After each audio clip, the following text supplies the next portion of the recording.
नया फंड और एक नए फंड मैनेजर से आज आपकी मुलाकात होगी। और जिस समय हम ये बात कर रहे हैं, जो हम शो कर रहे हैं, तो मार्केट आप देखिए मतलब हर दिन एक न्यू हाई, और सिर्फ भारत में नहीं, यूएस में भी आप देखिए, वहाँ पे भी। तो दुनिया के जो एक सबसे बड़ा मार्केट और एक दूसरा सबसे बड़ा प्रॉमिसिंग मार्केट इंडिया है, जो उसमें ज़बरदस्त तेज़ी है। ऐसे में फंड में पैसे लगाने काफ़ी एक सेफ़ और अच्छा तरीका होता है। डायरेक्ट इक्विटी से अगर आपको डर लगता है इस तरह के हाई मार्केट में, और गुड क्वालिटी स्टॉक्स में चुनने में, तो इसीलिए मैं सोचा कि आज एक बड़ी कंपनियों वाले फंड के बारे में बातचीत की जाए।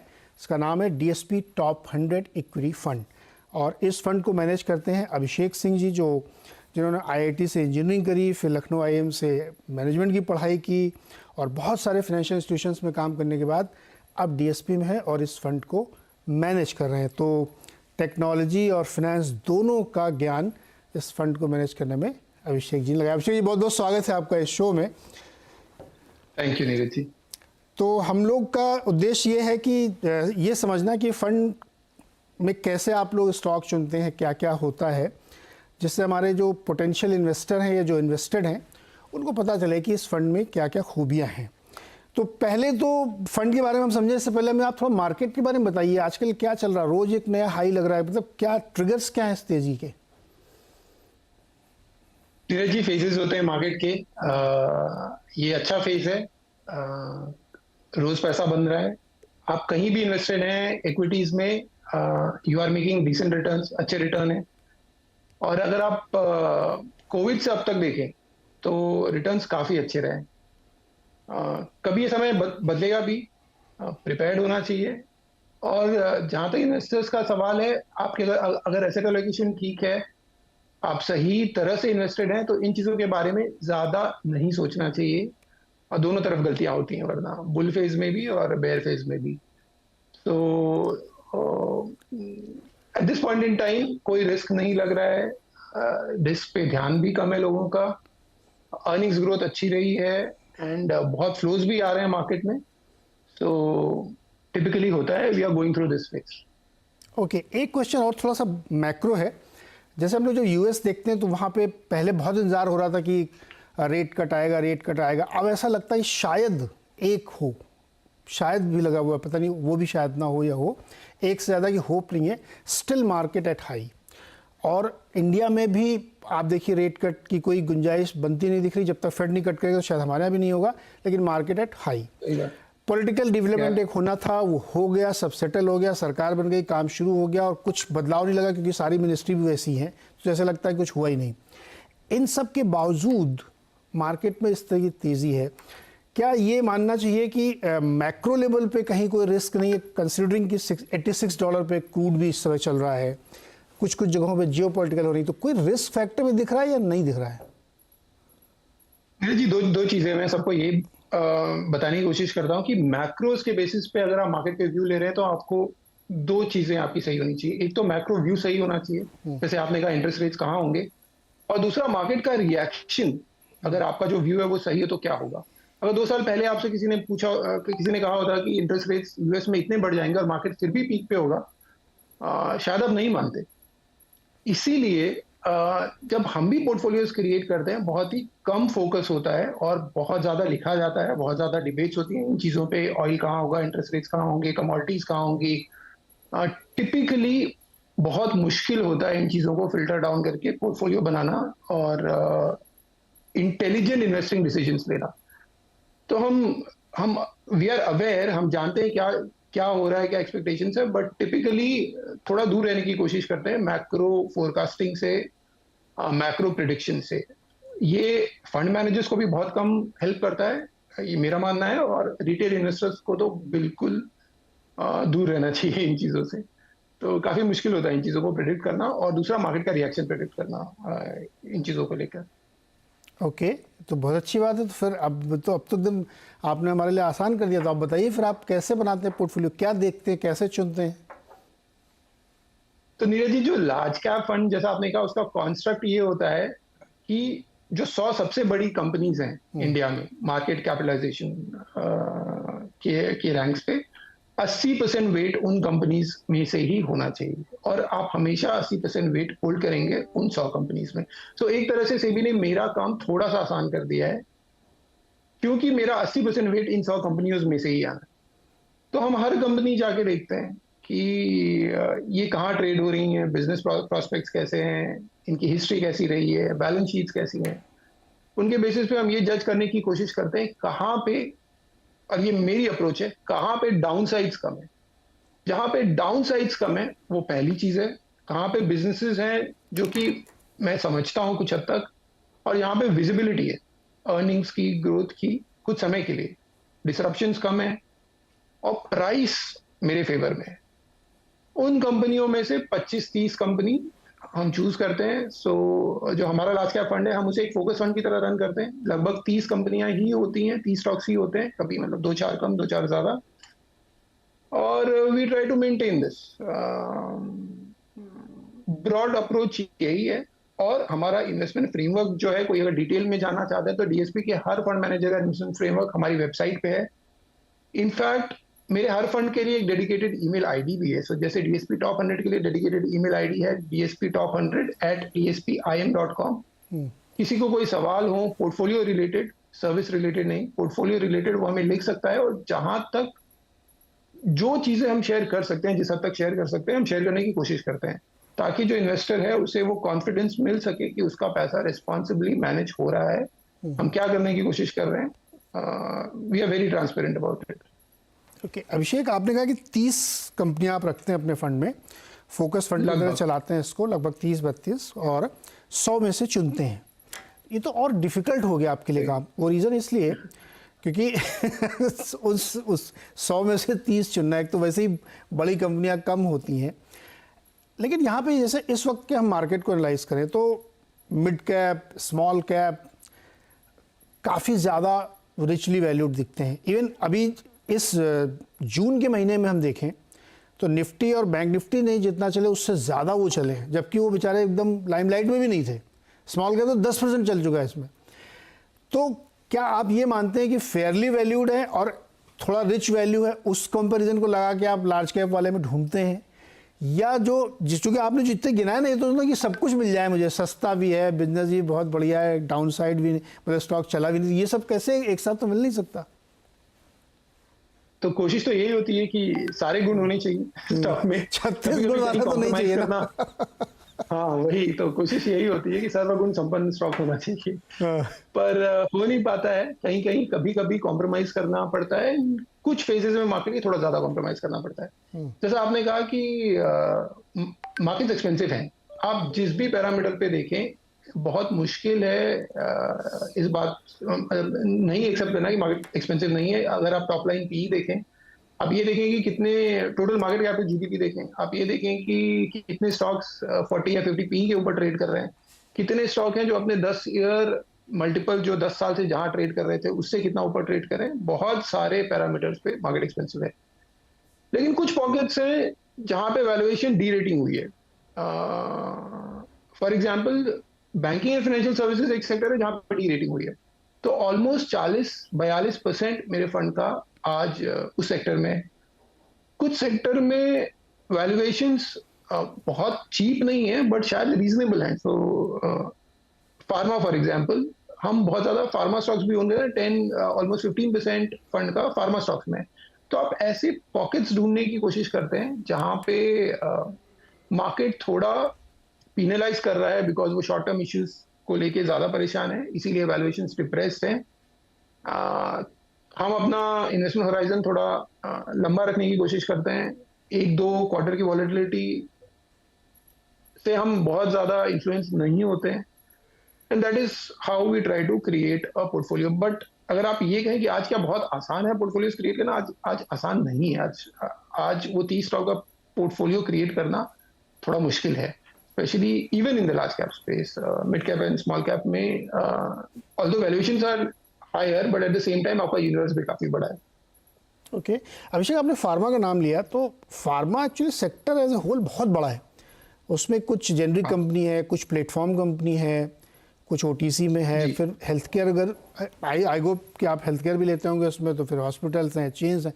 कौन सी फार्मा कंपनी या जिसको आप लाइक करते हैं, मतलब नाम ना लेते हुए भी फिर भी आप मुझे बताएं किस तरीके की फार्मा कंपनी?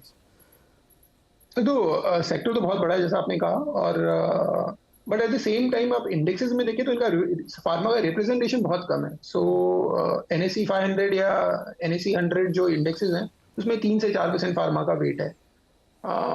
आज भी टोटल फार्मा का वेट NSE 500 में 5.5% के आसपास है। हम एक समय पे 18% फार्मा ओन करते थे इस फंड में, वो थोड़ा कम हो गया है अब। और इंडियन बिजनेसेस ऑफ कोर्स हमें पसंद है, Indian branded businesses, but last 2 साल में जो चीजें जो एक चीज हुई, जो हमने early net trade is US businesses turn, और यूएस बिजनेस में नंबर्स अच्छे आए, प्रॉफिटेबिलिटी इंप्रूव हुई। तो we like this piece. At the same time मेरे लिए चैलेंज है कि जो दूसरे सेगमेंट्स हैं, फॉर एग्जांपल पैथोलॉजी हो गया या हॉस्पिटल्स हो गया, ज्यादातर वो मिड और स्मॉल कैप स्पेस में, लार्ज कैप स्पेस में ब्रांडेड फार्मा कंपनीज और US export oriented pharma companies ही हैं। तो एक तरह से फिर मेरा काम थोड़ा आसान हो जाता है इस स्पेस में भी। चलिए यहाँ पे एक छोटा सा ब्रेक लेते हैं और ब्रेक से लौट के आएंगे तो अभिषेक से ये समझने की कोशिश करेंगे कि उनकी पसंद का सेक्टर कौन सा है और कौन सा सेक्टर वो लगते अच्छे जरूर होंगे लेकिन शायद वो इन्वेस्ट नहीं करना चाहेंगे।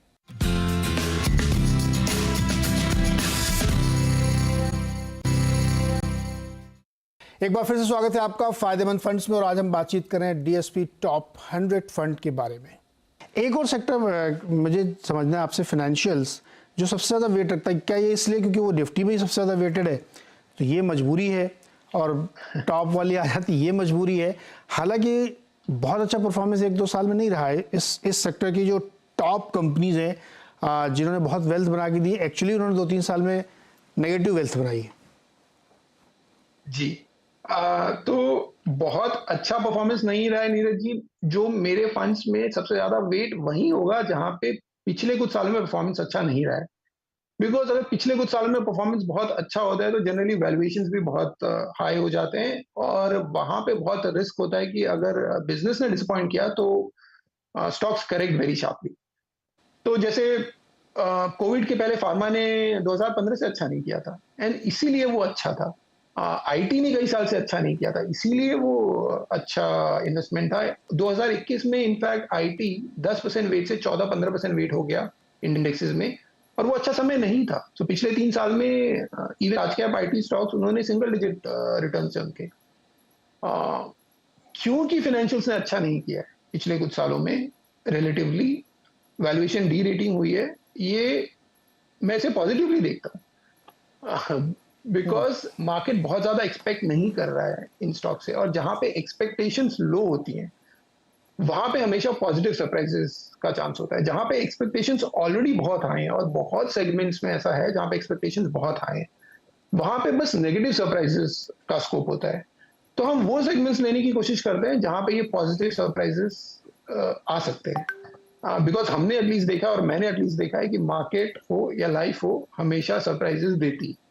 तो आप ऐसी जगहों पे रहें जहां पे ये सरप्राइजेस पॉजिटिव होने हैं, ना कि नेगेटिव होने हैं। ये इनफैक्ट एक कोर प्रिंसिपल है जिसपे हम अपना फंड रन करने की कोशिश करते हैं। कई बार ऐसा होता है कि कुछ सेक्टर नहीं चलते, अंडर परफॉर्म कर रहे हैं, तो वो कंपैरेटिवली उनके परफॉर्म करने की संभावनाएं बढ़ जाती हैं, सरप्राइजेस मिलते हैं वहां से। तो ये भी एक इन्वेस्टिंग का बहुत अच्छा तरीका होता है कि कोई सेक्टर नहीं चल रहा है तो भाई उसका नंबर आएगा तो चलेगा ही। लेकिन कुछ सेक्टर ऐसे होते हैं जो हमेशा चलते ही रहते हैं, तो क्या ये इन्वेस्टिंग स्टाइल है कि यार ये वाला चला नहीं तो अभी वाले सेक्टर के नंबर आएगा, अभी तो मतलब कुर्सी में घूम रहे हैं तो अब इसका नंबर है। लेकिन एक ऐसा है जो कुर्सी से उठ ही नहीं रहा है, वो है डिफेंस, चलता ही जा रहा, चलता ही जा रहा, चलता ही जा रहा है। मतलब तो एक्चुअली क्या इसमें क्या चीज मैटर कर रही ज्यादा? सर, तो हमने एटलीस्ट मेरा एक्सपीरियंस ये रहा है, और आप चाहे पिछले 10 साल देखें, पिछले 20 साल देखें, पिछले 400 साल देखें, ऐसा कोई सेक्टर नहीं है जो हमेशा चलता रहता है। तो क्योंकि हमारा नेचर है, हम जनरली बहुत ऑप्टिमिस्टिक होते हैं, और जब पैसा बन रहा होता है तो वो बहुत पैसा अट्रैक्ट भी करता है।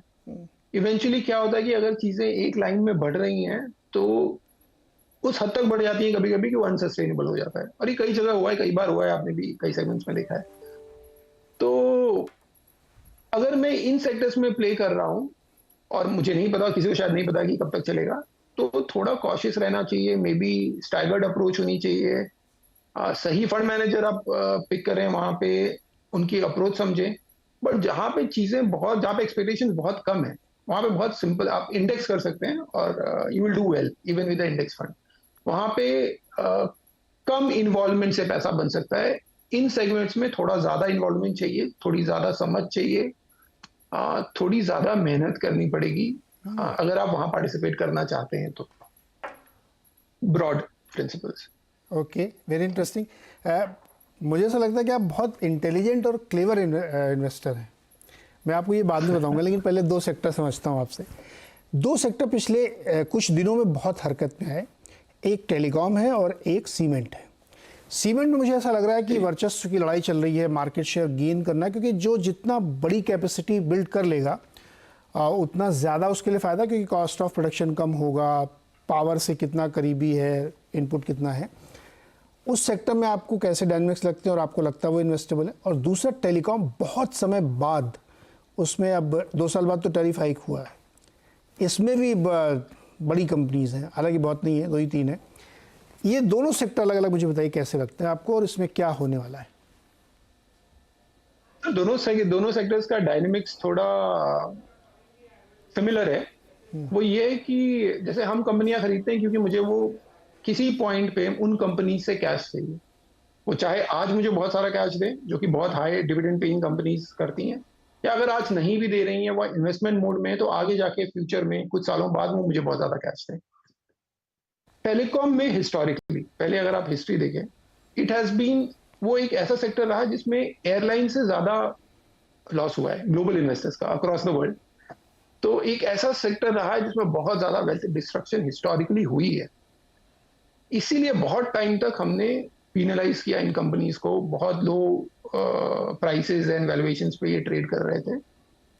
वो चीजें धीरे धीरे बदल रही हैं, बदली हैं। एक तो मार्केट कंसोलिडेट हो गया है, और बिकॉज दोनों बिजनेस में बहुत ज्यादा कैश लगता है, बहुत ज्यादा री इन्वेस्ट करना पड़ता है, वो प्राइसिंग एक लेवल से ऊपर आपको चाहिए। अब थोड़ी विजिबिलिटी है कि ऐसा हो रहा है। कल जो भी हुआ उसके बेसिस पे काफी समय के बाद जो इंडिया में आरपूज है, हर महीने जो आप बिल भरते हैं टेलीकॉम में, वो ऊपर जा रहे हैं और इसकी जरूरत थी। बट मार्केट ऑलरेडी काफी कुछ प्राइसिंग कर रहा था। अगर आप स्टॉक्स देखें तो इन हाइक्स के पहले ही वो काफी चल चुके थे, और इसीलिए शायद आज रिएक्शन थोड़ा कम है।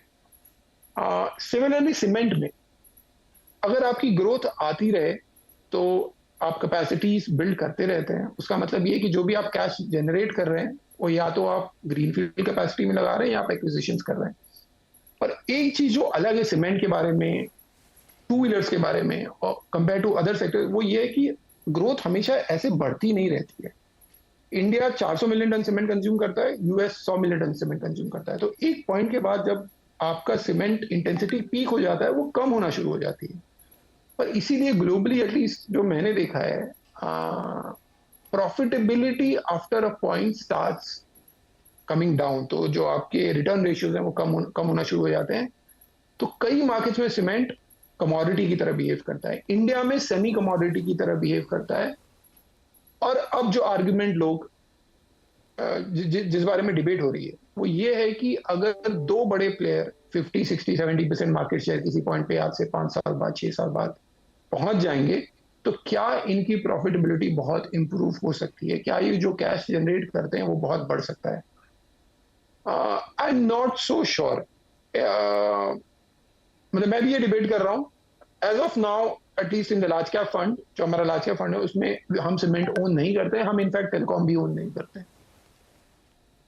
मतलब दो बड़े सेक्टर और दोनों बड़ी जायंट कंपनीज हैं, और वो अभिषेक जी ओन नहीं करते हैं।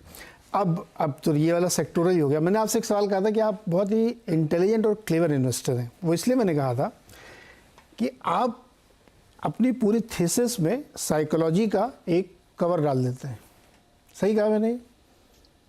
प्ले साइकोलॉजी प्ले, जो बहुत इंपॉर्टेंट। अब जरा बताइए फिर, ये आपने मान लिया है तो। सर, जो एक्टिव फंड्स होते हैं, मैं लोगों से ये कहता हूं, जो इंग्लिश में थोड़ा सिंपलर है, वो है कि they are reflection of fund manager personalities. हाँ। मैं किसी और की तरह अपना पोर्टफोलियो नहीं बना सकता क्योंकि मैं किसी और की तरह हूं नहीं। हम्म। तो ये कभी कभी ये जो साइकोलॉजी है ये सबसे ज्यादा रेलेवेंट फंड मैनेजर के लिए होती है। मुझे पता है कि कुछ ट्रेड्स मैं मैनेज नहीं कर पाऊंगा सही तरह से, हम्म। बिकॉज बिकॉज मेरा सोचने का एक ढंग है, कंजर्वेटिज्म है, तो मैं वहां नहीं जाता। वहां शायद कोई और अच्छा करे, कोई और जो मुझसे अलग है वो बेहतर कर ले। तो ये सब चीजें बहुत इंपॉर्टेंट है। और इन्वेस्टर इन्वेस्टर बिहेवियर तो बहुत इंपॉर्टेंट है, बिकॉज एक एक एक एग्जांपल, आई थिंक इंडिया में ज्यादातर छोटे इन्वेस्टर सिंगल डिजिट रिटर्न बना रहे हैं पोस्ट टैक्स बेसिस पे, जबकि मार्केट्स, चाहे आप NSE 500 ले लें चाहे NSE 100 ले लें, 13.5-14% का रिटर्न है किसी भी 10 साल के पीरियड में ऑन एवरेज। तो ये गैप क्यों है? ये गैप गलत बिहेवियर की वजह से है। और ये गलत बिहेवियर, गलत थॉट प्रोसेस, ज्यादातर समय जो चीजें चल रही हैं उनको आप चेज कर रहे हैं, जो चीजें नहीं चल रही हैं उन्हें आप उनकी तरफ नहीं देख रहे हैं, इन सब चीजों की वजह से। So investor psychology, investor behaviour is very important. और ये फंड मैनेजर के लिए भी इंपॉर्टेंट है, डिस्ट्रीब्यूटर्स के लिए भी इंपॉर्टेंट है, अल्टीमेट इन्वेस्टर के लिए भी इंपॉर्टेंट है। आपने कहा ना कि जो सेक्टर बहुत चल रहा है वहाँ पर कभी पैसा बनाने के लिए बहुत मेहनत करनी पड़ती है, ये बात सही है। उसमें बहुत सारे दिमाग लगाने पड़े क्योंकि उसमें ऑलरेडी बहुत दिमाग लगे हुए हैं और पैसा पैसे को खींच रहा है। लेकिन कॉमन सेंसिकल है, जिधर कम लोगों को ध्यान गया है कुछ समय बाद लोग उधर आएंगे। मतलब एक कहना नहीं चाहिए, लेकिन मार्केट में भी एक भेड़चाल होती है, चल रहा है तो सब उसमें टूट पड़ेंगे। तो एक इंटेलिजेंट आदमी कॉमन सेंस लगाए, भाई इधर थोड़ा भी ध्यान दो, इधर कम लोग हैं। ऐसा होता है ना मार्केट में? बिल्कुल होता है, और हमेशा होता है। और इसलिए ये चीजें कंटिन्यू होती हैं क्योंकि सबको सही 2 या 3 साल में नहीं होना है। हाँ। पूरा प्रेशर रिटेल इन्वेस्टर पे, डिस्ट्रीब्यूटर पे और हम जैसे फंड मैनेजर्स पे है कि मुझे अगले क्वार्टर सही होना है। अगर आपने ये थॉट प्रोसेस चेंज कर लिया कि मुझे अगले क्वार्टर या अगले 2 क्वार्टर में सही नहीं होना है, मुझे अगले 3, 5, 7 साल में सही होना है, तो चीजें काफी सिंपल हो जाती हैं। तो हम वही कोशिश करते हैं चीजों को सिंपल रखने की। अगले 1-2 क्वार्टर पे बहुत फोकस नहीं होता है, थोड़ा लॉन्गर टर्म अपना व्यू रखते हैं। और मैं अपने अपने छोटे इन्वेस्टर से भी यही कहता हूं कि अगर आपने अपना इन्वेस्टमेंट होराइजन बड़ा कर लिया तो कई सारी गलतियों को आप कॉम्पनसेट कर सकते हैं। पर अगर आप रोज, जो कि आजकल हो रहा है, रोज हर सुबह आदमी इन्वेस्टर्स उठ के अपना ऐप देख रहे हैं कि आज कितना पैसा बना, ये बिहेवियर प्रोडक्टिव नहीं है, ये इससे गलतियां होंगी। तो ये बताइए अभिषेक कि फिर तो आप कूल हैं बहुत, आपके पास समय होता होगा, क्या करते हैं आप खाली समय में? रोज दिन भर नहीं देखना है, खाली मार्केट नहीं करना तो गेम खेलना है, पिक्चर देखना है। सर हाँ, एटलीस्ट हमारे पास तो बिल्कुल समय नहीं होता है। सातों दिन काम करते हैं, सातों दिन पढ़ते हैं, और फिर भी लगता है कि काम खत्म नहीं हुआ, जो बैकलॉग है वो बढ़ता ही रहता है। बट एंजॉय भी करते हैं। तो ये हमारे पास, वी आर फॉर्चुनेट, मेरे पास ये चॉइस है कि मैंने चूज किया है कि यही करना है और अच्छा लगता है, तो वी कंटिन्यू डूइंग दिस। अच्छा, आप जैसे जो फंड मैनेजर हैं जो लार्ज कैप में फोकस करते हैं, उनके लिए क्या ये जो कॉमन वर्ड में बोला था बाप stock, by at any price, ये एक बहुत बड़ा चैलेंज होता है क्या? क्योंकि वो बड़े वाले स्टॉक तो हमेशा महंगे ही मिलते हैं, लोग कहते हैं महंगा है तो महंगा ही बिकेगा। फिर सर ये नैरेटिव पता मतलब कहाँ से आया ये? क्यों ये हाँ, क्योंकि अगर आप जो भी आपके फेवरेट फंड मैनेजर्स हैं या फेवरेट फंड्स हैं पिछले 10 सालों में, पिछले 15 सालों में, और 10 साल में कहता हूं कि छोटे इन्वेस्टर कम से कम 10 साल के लिए उसे इन्वेस्ट करना चाहिए अगर वो इक्विटीज में आ रहा है तो आप अगर वो नाम ले जो आपके फेवरेट फंड मैनेजर्स हैं, उनमें से कोई ये अप्रोच फॉलो नहीं करता है बाय एट एनी प्राइस। और उनके आप फंड रिटर्न्स भी देखें तो जो बेस्ट परफॉर्मिंग फंड्स हैं पिछले 10 साल में, जिन्होंने 2-3 साइकिल्स में परफॉर्म किया है, उनके रिटर्न्स भी अच्छे हैं और उन्होंने कभी अप्रोच फॉलो नहीं की। तो पता नहीं क्यों कुछ समय के लिए पॉपुलर हो गया था 2019, 18, 20 उस पीरियड में कि कुछ स्टॉक्स हैं जो आप किसी भी प्राइस पे बाय कर सकते हैं। ये कभी सही नहीं होता, कहीं सही नहीं होता, किसी कंट्री में सही नहीं होता, किसी पीरियड में हिस्ट्री के ये सही नहीं था। और जब भी लोग ये मानना शुरू करते हैं, बहुत इवेंचुअली काफी लॉस हुआ है और होता रहेगा, बिकॉज ये फंडामेंटल इन्वेस्टिंग जो है, जो सबसे बेसिक मूल सिद्धांत है इन्वेस्टिंग का, उसके अगेंस्ट है ये कि पैसा तभी बनता है जब आप 100 रुपए की चीज 80 रुपए में लेने की कोशिश करते हैं। 100 रुपए की चीज अगर आप 200 रुपए में लेंगे तो वो चीज कितनी भी अच्छी हो, पैसा नहीं बनता है। ये बात तो सही है अभिषेक भाई कि सोने के भाव पे चांदी नहीं खरीदनी चाहिए, लेकिन मार्केट में ना अपवाद बहुत होते हैं। अभी दूसरे मार्केट का उदाहरण देता हूँ आपको। एनवीडिया कभी सस्ता मिला ही नहीं, और महंगा हो गया और महंगा हो गया और महंगा हो गया, और 3.3 ट्रिलियन डॉलर की कंपनी बन गई। तो ऐसे अपवाद भी। खैर रियली बहस हो जाता है। अभी एक लास्ट क्वेश्चन मेरे को चाहिए आपसे। अदर देन फार्मा, चूँकि फार्मा में आप काफ़ी बुलिश हैं और आपका फेवरेट सेक्टर भी है, उसके अलावा कोई एक सेक्टर जो आपको डाउन द लाइन 2-3-4 ईयर्स बहुत प्रॉमिसिंग लगता है इंडिया में, वो कौन सा है? सो लार्जेस्ट होल्डिंग जो हमारी वो बीएफएसआई में है, फिर फार्मा में है। बट कुछ सेक्टर्स जो अभी शायद जिनकी बिजनेस साइकिल सही नहीं है, जो किसी पॉइंट पे इंप्रूव हो सकती है, तो आईटी में भी at some point, because valuations वहां भी चीप नहीं है। बट 2-3 साल से हम एक्सपेक्ट करें कि एक सिक्लिकल रिकवरी आएगी, जो कि अभी तक नहीं आई है। और दूसरा शायद एग्रोकेम केमिकल स्पेस, जो किसी पॉइंट पे टर्न हो सकता है। दोज आर द वंस, वहाँ मतलब हम देख रहे हैं, समझने की कोशिश कर रहे हैं, किसी पॉइंट पे शायद एक्सपोजर्स भी बढ़ जाए। ओके अभिषेक, बहुत शुक्रिया और बहुत मज़ा आया बात करके आपसे। बहुत खुल के आपने बताया भी, और होपफुली आपके जितने भी इन्वेस्टर हैं, पोटेंशियल इन्वेस्टर, सबको बहुत कुछ समझ में आया होगा कि उनका फंड मैनेजर कैसे काम करता है। बहुत ही दिलचस्प बातचीत थी। बहुत बहुत शुक्रिया सर हमारे साथ जुड़ने के लिए। Thank you Neeraj ji. तो इस हफ्ते फ़ायदेमंद फंड्स में इतना ही। अगले हफ्ते एक और नए फंड और नए फंड मैनेजर से आपकी मुलाकात होगी। तब तक के लिए नमस्कार।